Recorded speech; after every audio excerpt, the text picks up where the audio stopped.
दोस्तों नमस्कार। मैं ज्योतिषाचार्य एडी शास्त्री और आपके अपने यूट्यूब चैनल नक्षत्र एस्ट्रो वर्ल्ड में मैं आप सभी का सादर अभिवादन करता हूं। दोस्तों आने वाला महीना, अगला महीना जुलाई 2026 धनु राशि वाले जातकों के लिए कैसा रहेगा, नवग्रहों की स्थिति किस प्रकार होगी, नवग्रह किस प्रकार सुफल देने में सक्षम होंगे, ग्रह गोचरी स्थितियों का किस प्रकार से निर्माण देखने को मिलेगा। यह महीना आपकी शिक्षा को लेकर, आपके स्वास्थ्य को लेकर, प्रेम प्राप्ति को लेकर, वैवाहिक जीवन को लेकर, दांपत्य जीवन को लेकर और सबसे महत्वपूर्ण विषय आपके भाग्य, करियर और बिजनेस के लिए कैसा रहेगा। दोस्तों वैसे तो ये ज्योतिष का कार्यक्रम, ये जो राशिफल है आपकी जन्म की राशि चंद्र राशि पर आधारित है, गोचर पर आधारित है। लेकिन अगर आपको अपना लग्न पता है तो इस राशिफल को आप अपनी लग्न राशि के अनुसार भी देख सकते हैं। और अगर आप मेरे साथ चर्चा करना चाहते हैं, अपनी जन्म कुंडली का विश्लेषण मुझसे करवाना चाहते हैं, तो सिर्फ वीडियो और चैनल के डिस्क्रिप्शन में मेरे कॉन्टैक्ट नंबर हैं, आप मेरा संपर्क कर सकते हैं। जैसे ही जुलाई महीने की शुरुआत होगी, जुलाई 2026 की शुरुआत होगी, आपके लिए ग्रह गोचर की स्थिति ठीक इस प्रकार रहेगी। चंद्रमा रहेंगे आपके द्वितीय भाव शनिदेव की राशि मकर राशि में विराजमान, राहु रहेंगे आपके तीसरे भाव में शनिदेव की राशि कुंभ राशि में विराजमान, शनिदेव रहेंगे आपके चतुर्थ भाव में विराजमान, मंगल रहेंगे आपके छठे भाव में विराजमान और सूर्य आपके सप्तम भाव में रहेंगे। वहीं देवगुरु बृहस्पति, शुक्र और बुध आपके अष्टम भाव में रहेंगे और केतु आपके भाग्य भाव में रहेंगे। तो ये रहेगी ग्रह गोचर की स्थिति जुलाई 2026 में धनु राशि वाले जातकों के लिए। अब बात करते हैं पहले तो आपका स्वास्थ्य इस महीने कैसा रहेगा जुलाई 2026 में। जान है तो जहान है, पहला सुख निरोगी काया, ऐसा अक्सर हम सुनते हैं।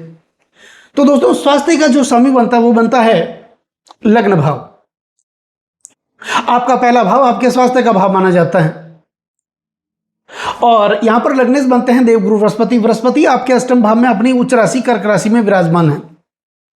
तो सबसे पहले मैं आपको यह बता दूं, धनु राशि वाले जातकों के लिए शनिदेव की डैया चल रही है। शनिदेव आपके चतुर्थ भाव में देवगुरु बृहस्पति की मीन राशि में विराजमान है। डैया आपको चल रही है। लेकिन अगर आपकी जन्म कुंडली आपके पास है और जन्म कुंडली में शनिदेव की स्थिति मजबूत है, यानी आपकी जन्म कुंडली में शनिदेव तीसरे छठे व एकादश भाव में विराजमान है, कारक बनकर के विराजमान है, योग कारक बनकर के विराजमान है, अर्थात आपका लग्न मिथुन या कन्या है, वृषभ या तुला है, मकर या कुंभ है और आपकी जन्म कुंडली में शनिदेव तीसरे छठे व एकादश भाव में विराजमान है, तो यही दैया आपके जीवन में कल्याण करने वाली होगी। महर्षि पराशर ने कहा है, कल्याणी प्रदा सती वे रवि सुतो राशि चतुर्थाष्ट में, यानी शनिदेव गोचर वश परिभ्रमण करते हुए हमारी जन्म राशि से यानी चंद्रमा से चतुर्थ भाव या अष्टम भाव का संचरण करते हैं, तो ये शनिदेव की दैया मानी जाती है। लेकिन जैसा मैंने आपको बताया, उस स्थिति में आपकी जन्म कुंडली में शनिदेव विराजमान है, तो फिर ये दैया आपके जीवन में कल्याण करने वाली भी होगी। लेकिन अगर आपकी जन्म कुंडली में शनिदेव की स्थिति अच्छी नहीं है, शनिदेव चौथे, आठवें या 12वें भाव में विराजमान है, नीचस्थ है, शत्रु क्षेत्रीय है, हस्तगत है, पाप पीड़ित है, पाप ग्रह पर प्रभाव में, तो फिर यह दैया आपके लिए थोड़ी बहुत कष्टदायक हो सकती है। तो शनिदेव आपके चतुर्थ भाव में विराजमान है, शनिदेव की दैया भी आपको चल रही है। तो बात करते हैं आपके स्वास्थ्य की। यहां पर स्वास्थ्य के स्वामी बनते हैं देवगुरु बृहस्पति। बृहस्पति आपके अष्टम भाव में विराजमान है। अगर इस हिसाब से देखें तो लग्नेश का अष्टम भाव में होना अच्छी स्थिति तो नहीं है, क्योंकि अष्टम भाव को मारक भाव कहा जाता है। लग्न से अष्टम होने के कारण ये भाव मारक भाव भी है। लेकिन बृहस्पति अपनी उच्च राशि में विराजमान है लग्नेश बनकर के, तो स्वास्थ्य में कोई इतनी बड़ी समस्या तो आपके लिए नहीं है। बृहस्पति की स्थिति ठीक है, अष्टम भाव में वो है जरूर, लेकिन अपनी उच्च राशि में विराजमान है, तो इतनी गंभीर समस्या तो नहीं है स्वास्थ्य को लेकर। लेकिन बृहस्पति अष्टम भाव में होते हैं और बृहस्पति स्वाद का शौकीन बना देते हैं, खाने पीने का शौकीन बना देते हैं। तो अगर आप बाहर का खाना खाएंगे, ज्यादा खाना खाएंगे, स्वादिष्ट खाना खाएंगे और अपने स्वास्थ्य को ध्यान में रखते हुए नहीं खाएंगे, तो फिर ये बृहस्पति आपको प्रॉब्लम दे सकते हैं, तकलीफ दे सकते हैं, बीपी की समस्या दे सकते हैं, शुगर की समस्या दे सकते हैं, मोटापा बढ़ा सकते हैं। बस इस बात को आप विशेष ध्यान रखना, बाकी इतनी बड़ी समस्या आपके लिए नहीं है अगर इस बात का आप ध्यान रखते हैं तो। अब बात करते हैं आपके शिक्षा की। दोस्तों शिक्षा का जो भाव बनता है वो पंचम भाव बनता है। यहाँ पर पंचमेश बनते हैं मंगल, और मंगल आपके छठे भाव में विराजमान है। पंचमेश का छठे भाव में जाना ये भी अच्छी स्थिति तो नहीं है, लेकिन बृहस्पति एक राशि से पंचमेश है और दूसरी राशि से द्वादशेश भी है। 12वां भाव विदेश का माना जाता है, लंबी दूरी की यात्राओं का माना जाता है, अपने जन्म स्थान से दूसरे स्थान पर जाकर तरक्की करने का माना जाता है। तो जो लोग बाहर जाना चाहते हैं, अपने जन्म स्थान को छोड़कर दूसरे स्थान में कोचिंग करना चाहते हैं, पढ़ाई करना चाहते हैं, या हायर एजुकेशन के लिए विदेश भी जाना चाहते हैं, उनके लिए तो मंगल की स्थिति अच्छी है, क्योंकि मंगल सप्तम दृष्टि से 12वें भाव को देख रहे हैं और अष्टम दृष्टि से ये लग्न भाव को देख रहे हैं। तो पंचमेश हैं, छठे भाव में विराजमान है। जो लोग बाहर जाना चाहते हैं, बाहर से संबंधित कोई कार्य करना चाहते हैं, शिक्षा को लेकर, ज्ञान को लेकर, पढ़ाई को लेकर, उनके लिए तो स्थिति अच्छी है। लेकिन जो लोग अपने ही जन्म स्थान पर रहकर कोई काम करना चाहते हैं शिक्षा से संबंधित, उनके लिए थोड़ी बहुत परेशानियां मंगल कर सकते हैं, क्योंकि मंगल जो है ना, मंगल राज्य के कारक है, मंगल अग्नि प्रदान ग्रह है। मंगल की अच्छी स्थिति काम शक्ति को बढ़ाती है और खराब स्थिति काम शक्ति को खत्म कर डालती है। तो एक सुखी दाम्पत्य जीवन के लिए पति और पत्नी के बीच संतुलित काम शक्ति का होना जरूरी माना जाता है। और मंगल है, जिनका नाम ही मंगल है, वो जब देने लगते हैं तो जंगल में मंगल कर देते हैं, अन्यथा अमंगल करते भी वो देर नहीं लगाते। मंगल के बारे में कहा जाता है तुष्टो ददाति साम्राज्यम रुष्टो हति तक्षणात्, कि जब मंगल प्रसन्न होते हैं किसी भी व्यक्ति को समय आने पर ये साम्राज्य भी दे देते हैं, और यही मंगल जब रुष्ट होते हैं, नाराज होते हैं, अप्रसन्न होते हैं, तत्काल उस साम्राज्य का ये हरण भी कर लेते हैं। तो एक स्थिति तो यह है कि मंगल पंचमेश बनकर के छठे भाव में विराजमान है और सप्तम दृष्टि से ये 12वें भाव को देख रहे हैं। तो बाहर जाकर के कोई आप काम करेंगे तो आपके लिए अच्छी स्थिति है।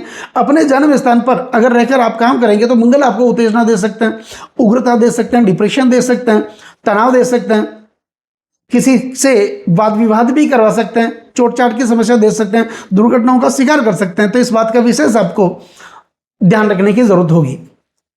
अब बात करते हैं आपके प्रेम प्यार की। तो प्रेम प्यार का जो भाव बनता है वही पंचम भाव बनता है, और यहां पर पंचमेश बनते हैं आपके मंगल। तो जो लोग प्रेम संबंधों में बंधे हैं उनके लिए थोड़ी बहुत सावधान रहने की जरूरत होगी इस महीने जुलाई 2026 में, क्योंकि वाद विवाद बढ़ सकता है, दोनों में उग्रता आ सकती है, एक दूसरे पर वार रख सकते हैं, शक की प्रवृत्ति यहाँ पैदा हो सकती है, एक दूसरे पर दोषारोपण भी दे सकते हैं। इस बात का विशेष आपको ध्यान देने की जरूरत होगी। अब बात करते हैं आपके दाम्पत्य जीवन की। दोस्तों दाम्पत्य जीवन का जो भाव बनता है वो सप्तम भाव बनता है, वैवाहिक सुख का भाव, पति पत्नी का भाव, दाम्पत्य जीवन का भाव। ये भाव दशम से दशम होने के कारण आपके कार्य क्षेत्र का भी भाव माना जाता है। तो यहाँ पर सप्तमेश बनते हैं बुध, और बुध आपके अष्टम भाव में विराजमान है, और ये बुध रहेंगे 7 जुलाई तक अष्टम भाव में, और 7 जुलाई के बाद ये बुध वक्री होकर के वापस सप्तम भाव में आ जाएंगे। तो 7 जुलाई तक पति पत्नी के बीच अगर वैचारिक मतभेद देखने को मिलते हैं तो उसको आप संभाल लीजिएगा।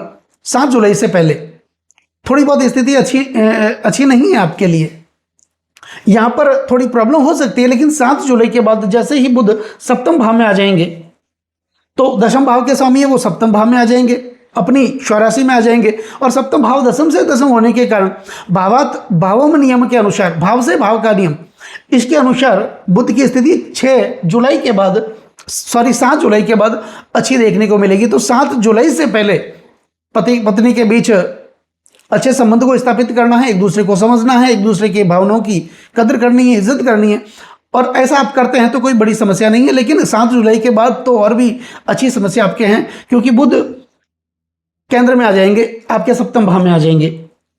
अब बात करते हैं सबसे महत्वपूर्ण विषय की, आपके भाग्य, करियर और बिजनेस की। तो यहां पर भाग्यश बनते हैं सूर्य, और सूर्य आपके सप्तम भाव में विराजमान है। देखो त्रिकोण के स्वामी है सूर्य, और ये सप्तम भाव में विराजमान रहेंगे कब तक? 16 जुलाई तक। तो यहां पर केंद्र और त्रिकोण का कनेक्शन भी बन रहा है। तो 16 जुलाई से पहले भाग्य में बहुत बड़ी स्थितियां हैं, भाग्य में जो रुकावटें आ रही थी वो दूर होगी।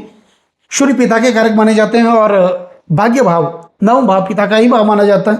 पिता से आर्थिक सहयोग की प्राप्ति भी होगी, पिता के साथ वैचारिक जो मतभेद बने होते हैं वो दूर भी होंगे, धार्मिक यात्राएं भी होगी, आपके अंदर धार्मिकता बढ़ेगी। जहाँ भी धार्मिक कार्य होंगे, मांगलिक कार्य होंगे, वहाँ पर आप बढ़ चढ़ कर हिस्सा लेंगे, नेतृत्व करेंगे, लीडरशिप आपके अंदर आ जाएगी, जिसके कारण आपके जीवन में मान सम्मान पद प्रतिष्ठा की प्राप्ति भी देखने को मिलेगी। तो यह स्थिति 16 जुलाई से पहले तो ठीक है, लेकिन 16 जुलाई के बाद सूर्य आपके अष्टम भाव में आ जाएंगे, तो वहाँ पर थोड़ा बहुत ध्यान रखने की जरूरत होगी। कोई भी निर्णय लेते समय सावधानी बरतने की जरूरत होगी, जल्दबाजी में कोई भी काम ना करें।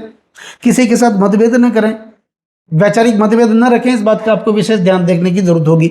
अब बात करते हैं आपके कार्य क्षेत्र की दशम भाव की। तो दशम भाव के स्वामी बनते हैं 10वें बुध, और बुध रहेंगे 7 जुलाई तक आपके अष्टम भाव में। तो 7 जुलाई से पहले कार्य क्षेत्र में थोड़ी बहुत समस्याएं आ सकती हैं, आपकी तरक्की थोड़ी रुक सकती है, कोई नई जिम्मेदारी आपको मिल सकती है। लेकिन 7 जुलाई के बाद जैसे ही बुध 10वें बन करके अपनी स्वराशि में सप्तम भाव में आ जाएंगे, तो यहां पर स्थिति अच्छी होगी कार्य क्षेत्र में। तो कार्य क्षेत्र में उन्नति देखने को मिलेगी, कोई नए रोजगार करने की आप शुरुआत कर सकते हैं, नया व्यापार आप लगा सकते हैं। यहाँ पर कोई पदोन्नति रुकी हुई थी तो वो पदोन्नति आपको मिल सकती है, प्रमोशन आपका हो सकता है, कोई नई जिम्मेदारी आपको मिल सकती है।